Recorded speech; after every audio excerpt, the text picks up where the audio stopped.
Bismillahirrahmanirrahim. Assalamualaikum warahmatullahi wabarakatuh.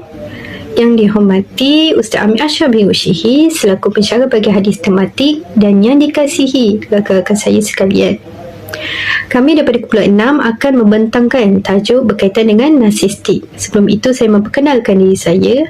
Nama saya Nur Izan Syafi Nasbiti Muhammad Omar, I191035224. Narsistik. Definisi narsistik menurut Dewan Bahasa dan Pustaka adalah seseorang yang mempunyai personaliti ataupun keadaan yang terlalu membangga diri ataupun memuji diri sendiri secara berlebihan. Menurut sejarah pula, istilah narsistik ataupun narsisme didapati daripada nama seorang lelaki bernama Narcissus dalam kisah mitos Yunani kuno. Dalam kisah mitos ini, Narcissus ini telah menolak semua wanita yang suka dekat dia kerana terlalu berlebihan mencintai diri sendiri dan mengagumi dirinya sendiri atas ketampanannya. Menurut psikologi, narsistik ini adalah suatu penyakit sifat yang memberi kesan buruk dan juga impak yang negatif kepada orang sekeliling mereka dan juga dirinya sendiri. Menurut kajian juga mendapati lelaki lebih cenderung untuk memiliki sifat narsistik ini. Antara contoh masalah yang saya boleh kaitkan dekat sini yang berkaitan dengan narsistik yang memberi kesan buruk kepada orang lain adalah contohnya toxic relationship. Toxic relationship ni mereka akan mementingkan kepentingan diri sendiri sehingga mengabaikan keperluan dan perasaan pasangan. Selain itu, mereka suka mengawal sesuatu keadaan seperti mengungkung kebebasan pasangan dan juga tidak memahami kesan tingkah laku mereka terhadap pasangan. Menurut Public Health Malaysia, kajian menunjukkan individu yang memiliki sifat narsistik ini akan lebih berisiko untuk mendapat masalah anxiety ataupun penyalahgunaan data. Antara ciri-ciri narsistik yang dapat kita lihat dekat sini adalah yang pertama sekali, selalu merasakan diri sendiri lebih baik berbanding orang lain, bersikap sombong ataupun memandang rendah kepada orang lain, sentiasa memuji diri atas pencapaian atau bakat yang diperolehi, kurang sifat simpati terhadap orang lain dan sanggup untuk mengambil kesempatan ke atas orang lain demi mencapai tujuan dan matlamat pribadi. Menurut konteks Islam pula, narsistik ini adalah sifat mazmumah yang terlahir daripada hati yang tidak sihat seperti ujub, riyak dan juga sum'ah. Seterusnya, saya akan serahkan kepada rakan saya untuk menjelaskan hadis-hadis yang berkaitan dengan narsistik. Nama saya Fasihah Naziah binti Zulkifli, nombor metrik I1920391. Baiklah, saya akan membentangkan hadis berkaitan dengan ujub. Hadis tersebut ialah Haddatsana Ahmad bin Yunus, Haddatsana Ayyub bin Utbah, an Fadl ibn Bakr, an Qutadah, an Anas, qala Rasulullah sallallahu alaihi wasallam, thalathu muhlikatun syuhul muta' wa hawal mutbi' wa i'jabul mar'i bi nafsihi. Maksudnya Rasulullah SAW pernah bersabda, 3 perkara yang membinasakan, tamak lagi bakhil, mengikut hawa nafsu dan ujub dengan diri sendiri. Hadis ini terdapat di dalam kitab Syu'abul Iman yang dikarang oleh Imam Baihaqi. Hadis ini merupakan hadis yang ke-731 di dalam kitab Syu'abul Iman. Ia merupakan hadis marfu' kerana ia disandarkan kepada Rasulullah. Di dalam hadis ini, 2 dari perkara yang disebutkan merupakan antara ciri personaliti narsistik.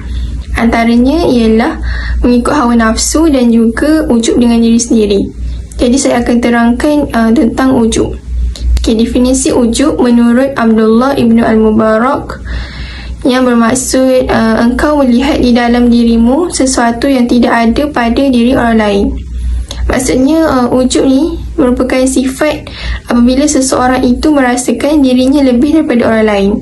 Contohnya, dia merasakan dia melakukan ibadah lebih daripada orang lain.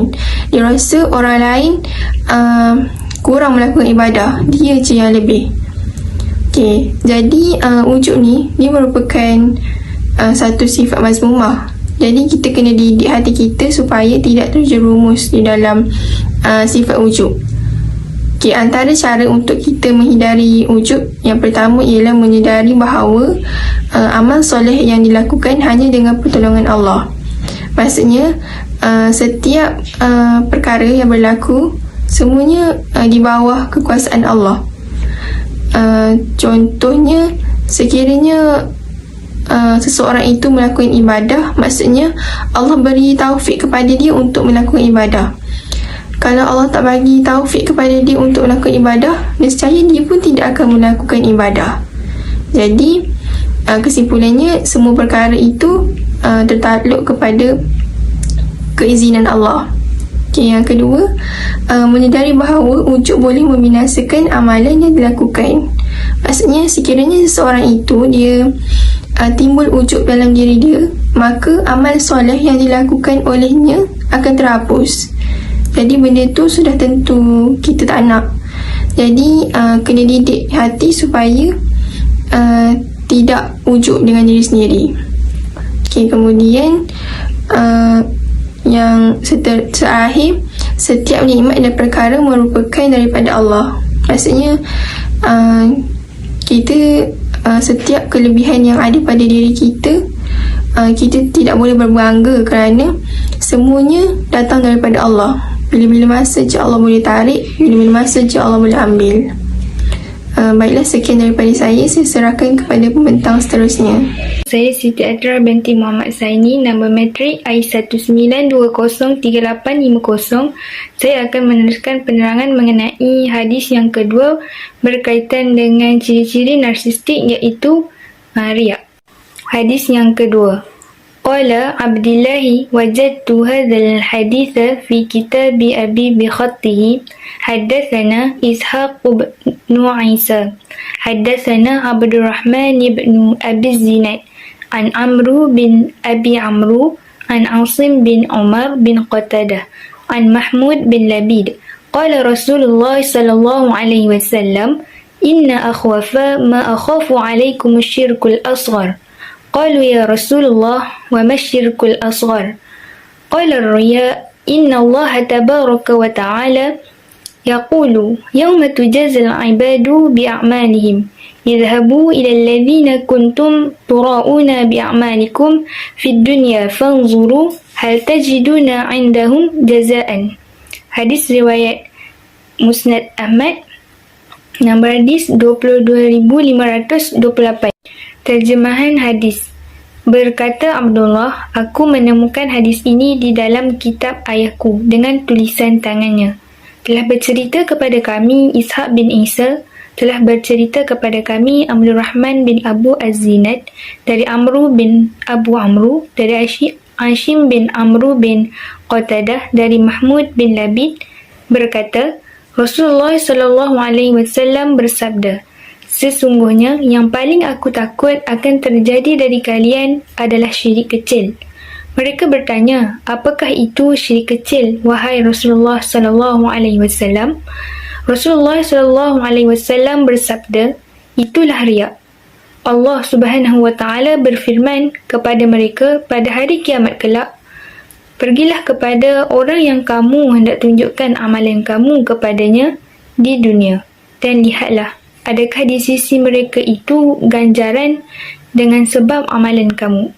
Perawi bagi hadis ini ialah dari Mahmud bin Labid, dari Asim bin Umar bin Qatadah, dari Amru bin Abi Amru, dari Abdurrahman bin Abi Zinad, dari Ishaq bin Isa. Ishaq bin Isa adalah dari kalangan tabi'in dan gelaran bagi beliau adalah Abu Yaqub.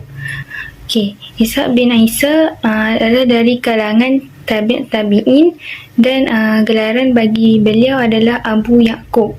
Manakala Abdurrahman bin Abi Zinad dari kalangan tabi'in yang digelar dengan gelaran Abu Muhammad. Seterusnya Amru bin Abi Amru dari kalangan tabi'in digelar sebagai Abu Usman.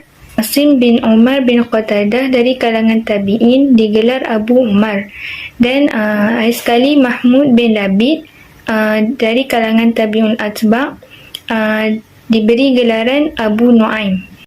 Menurut Al-Ghazali, riya adalah perasaan mengharapkan kedudukan di hati manusia, sama ada dengan ibadat, amalan, rupa, pakaian, kata-kata dan pencapaian. Maksudnya di sini, riya ini adalah satu perasaan yang apabila kita melakukan itu dari segi ibadat, amalan, rupa ataupun pakaian, kata-kata dan pencapaian tu, kita mahu perhatian. Maksudnya kita mahu menunjuk akan kelebihan yang kita perolehi itu kepada orang lain. Riya ini mengubah matlamat manusia yang melakukan amalan demi manusia yang tidak dapat memberi sebarang manfaat dan mudarat. Maksudnya di sini sifat riya ini lazimnya kalau kita melakukan satu perkara tu untuk ikhlas kerana Allah Ta'ala, tetapi berbeza pula dengan sifat riya ni. Maksudnya seseorang itu melakukan sesuatu perbuatan tetapi dengan niat hanya untuk memperoleh kepujian daripada manusia yang lain. Kesan daripada sifat ini akan menatijahkan dua perkara, iaitu akan menghasilkan dua perkara. Daripada sifat riya ni, seseorang itu akan menentang kebenaran walaupun mengetahui kebenarannya. Maksudnya dia akan tetap melakukan perkara yang tidak baik walaupun dia tahu perkara tersebut adalah salah. Dan yang kedua, bersifat berpura-pura dengan akhlak yang baik di hadapan orang lain. Maksudnya hanya melakukan perkara-perkara kebaikan demi memperoleh kepujian daripada orang lain. Maksudnya hanya berpura-pura melakukan perkara baik tersebut. Dan ia juga selaras dengan dapatan psikologi personality narsistik, iaitu mempamerkan kelebihan secara negatif. Maksudnya kalau tadi dari segi Islam, maksudnya menurut Al-Ghazali, tetapi ini juga menurut psikologi personality narsistik ni, dia akan mempamerkan kelebihan tetapi daripada sudut negatif, bukannya daripada sudut positif. Menurut Kernberg, ciri-ciri narsistik ni adalah bersifat megah diri, sering bertukar-tukar sifat, iaitu kadang-kala terlalu membanggakan diri sendiri dan sehingga merendahkan orang lain bagi menutup kelemahan diri seseorang yang berpersonaliti narsistik tersebut. Dan penghidap gangguan personality narsistik ini akan lebih cenderung kepada disfungsi dan patologi berbanding dengan berperwatakan secara sihat. Akhir sekali, pembahagian riya. Menurut Syekh Farid Al-Ansari, Syekh Farid Al-Ansari ni adalah seorang ilmuwan dalam bidang fiqh dan usul fiqh yang tinggal di Maghribi. Menurut Syekh Farid Al-Ansari ni, riya dibahagikan kepada 3 bahagian, iaitu yang pertama, riya pada agama dan badan, riya pada percakapan dan riya pada amalan. Yang pertama, riya pada agama dan badan, iaitu menzahirkan kekurusan dan ketidakkemasan supaya orang menganggapnya bersungguh-sungguh melakukan ibadah serta seakan-akan dia bersedia menghadapi hari akhirat. Maksudnya di sini riya pada agama dan badan, seseorang itu dikira riya pada agama dan badan apabila dia menzahirkan, maksudnya menunjukkan personalitinya secara kekurusan, maksudnya tidak kemas supaya orang lain menganggap diri orang tersebut bersungguh-sungguh melakukan ibadah dan seakan-akan bersedia untuk menghadapi hari akhirat. Yang kedua, riya pada percakapan. Riya pada percakapan ni adalah memberi nasihat dan peringatan, tetapi dengan niat hanya untuk menzahirkan keprihatinan terhadap hal ehwal orang Islam ataupun sengaja berzikir kuat-kuat di hadapan orang ramai, tetapi dengan niat untuk menunjuk-nunjuk akan perbuatan dirinya itu.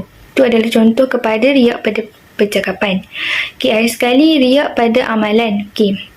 Riak pada amalan menzahirkan qiyam dan rukuk yang panjang ketika bersolat di hadapan orang ramai. Maksudnya ketika contohnya bersolat secara jemaah ataupun bersolat di masjid, seseorang yang bersifat riak pada amalan ini iaitu menzahirkan qiyam dan rukuk yang panjang ketika solat dan di ketika suasana jemaah yang ramai.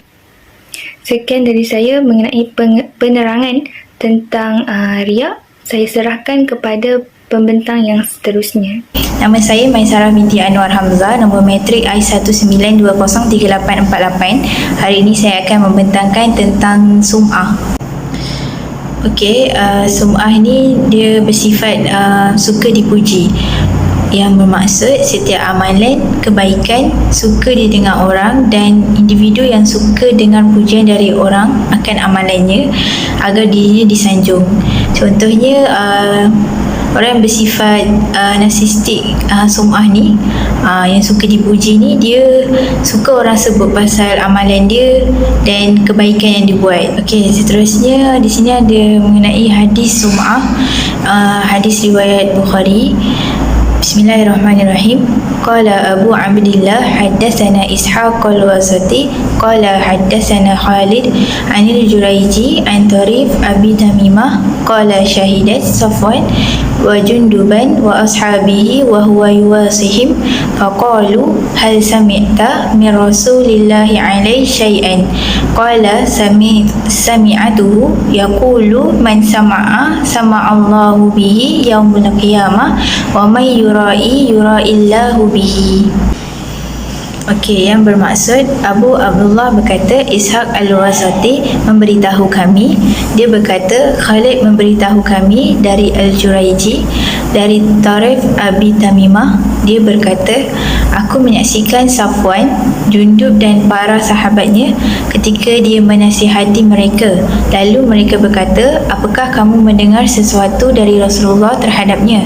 Dia berkata saya mendengar, dia berkata, yang bermaksud siapa yang memperdengarkan amalannya kepada orang lain, Allah akan memperdengarkan bahawa amal tersebut bukan untuk Allah, dan siapa sahaja yang ingin mempertontonkan amalnya, maka Allah akan mempertontonkan aibnya bahawa amalan tersebut bukan untuk Allah. Hadis riwayat Bukhari. Okey, contohnya kepada sifat sum'ah ni ada banyak sebenarnya, tapi saya bagi contoh dua kat sini.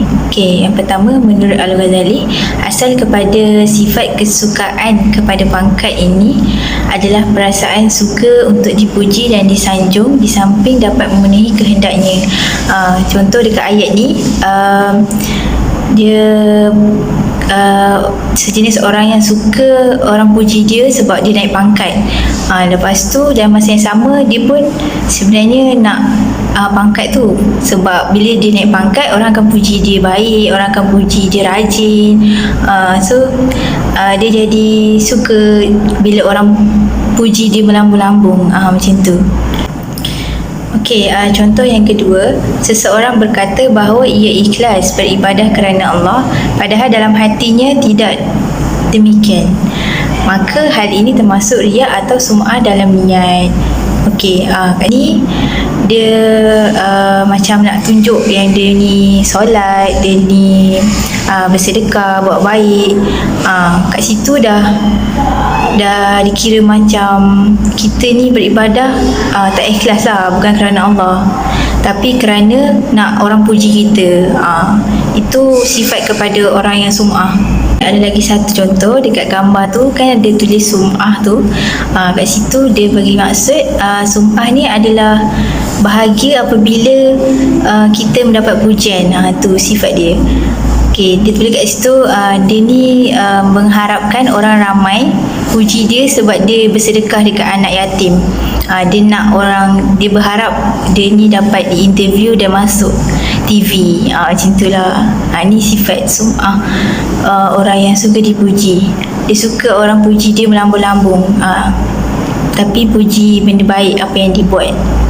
Okey, itu sahaja daripada saya.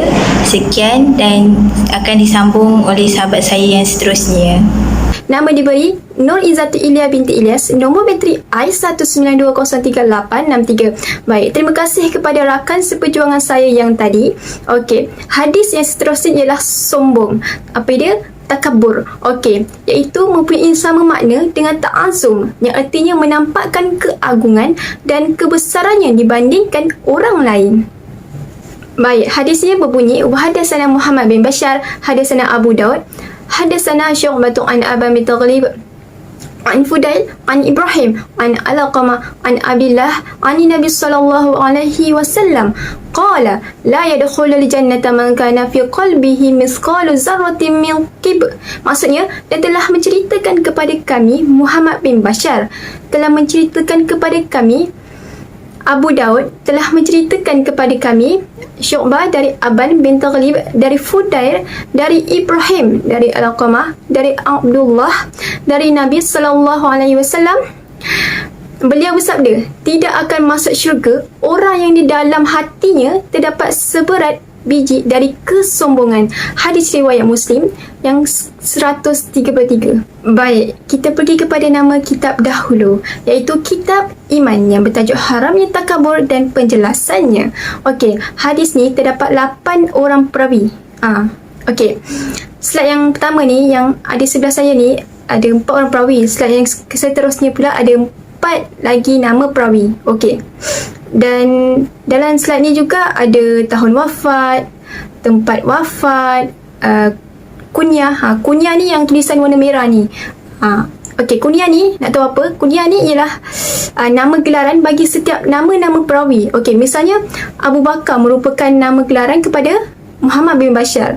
Dan seterusnya Abu Daud merupakan nama gelaran kepada Sulaiman bin Daud. Okey, slide yang seterusnya pula, Abu Imrah merupakan nama gelaran kepada Ibrahim bin Yazid. Okey, maaf disebabkan kita kesuntukan masa dan saya hanya ceritakan secara ringkas saja kerana nama-nama perawi yang di sebelah ini ada dinyatakan dalam aplikasi hadis ensiklopedia ataupun lepas ni pada grup kami.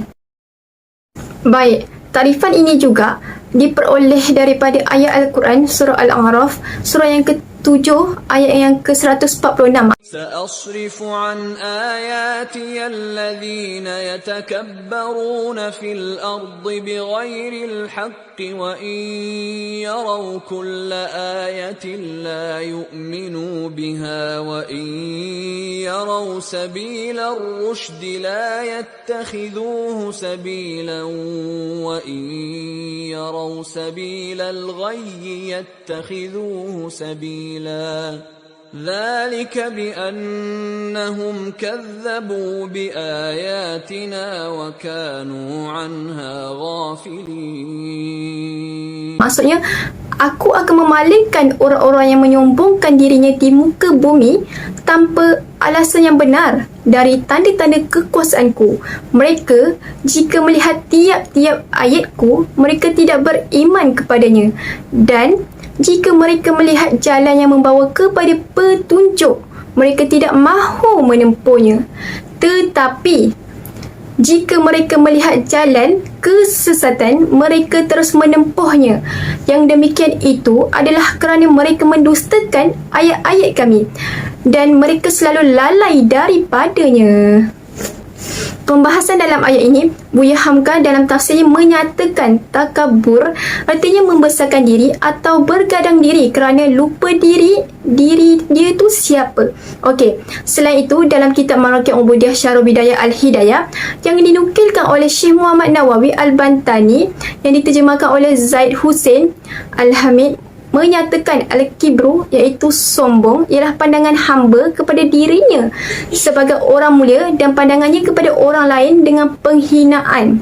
Maksudnya kat sini, seseorang itu memandang rendah ataupun memandang enteng kepada orang lain, macam pandang atas bawah je. Bab kata peribahasa bagai takar di Pulau Sembilan. Okey, dalam pada waktu itu juga, orang yang sombong ialah orang yang menganggap dirinya lebih baik daripada orang lain, sebagaimana yang dikatakan oleh Iblis di dalam surah Sad, surah yang ke-38 ayat yang ke-76. Maksudnya, Iblis berkata, aku lebih baik daripadanya. kerana engkau ciptakan aku dari api, sedangkan dia, iaitu manusia tu, engkau ciptakan dari tanah. Maksudnya di sini iblis ni mengira api ni lebih baik daripada tanah. Kerana apa? Kerana api ni selalu membumbung, sedangkan tanah ni selalu di bawah. Last but not least, hasil dari penjelasan di atas, maka makna Al-Kibru sombong seperti yang disebutkan oleh Imam Al-Ghazali yang dinukilkan oleh Syekh Abdul Somad Al-Falimbani dalam kitab Sirrus Salikin muka surat yang ke-157, iaitu i'tiqad seseorang di dalam hatinya adalah dirinya mempunyai martabat kebesaran atau ketinggian dengan bersifat kesempurnaan yang terlebih tinggi daripada martabat orang lain daripadanya, dan dinamakan i'tiqadnya itu sebagai Al-Kibru. Apa dia? Sombong. Okey, baik, itu sahaja daripada saya. Saya serahkan kepada rakan seperjuangan saya yang seterusnya. Akhir sekali, dapat kita simpulkan bahawa gangguan personaliti narsistik ini adalah suatu penyakit mental. Hal ini adalah kerana ia telah mengganggu kehidupan sehariannya secara tidak normal. Tidak kira dari segi hubungan sosial maupun pekerjaan ataupun dari segi emosi. Kita tahu bahawa setiap penyakit pasti akan ada penawarnya. Jadi antara langkah-langkah yang dapat kita lakukan untuk mengatasi penyakit sifat narsistik ini adalah, yang pertama sekali adalah melatih diri menjadi seorang individu yang bersyukur, memandang individu sekeliling secara positif, bersikap bersederhana dan juga mempunyai perasaan simpati dan empati terhadap orang sekeliling. Sekian saja daripada kami. Assalamualaikum warahmatullahi wabarakatuh.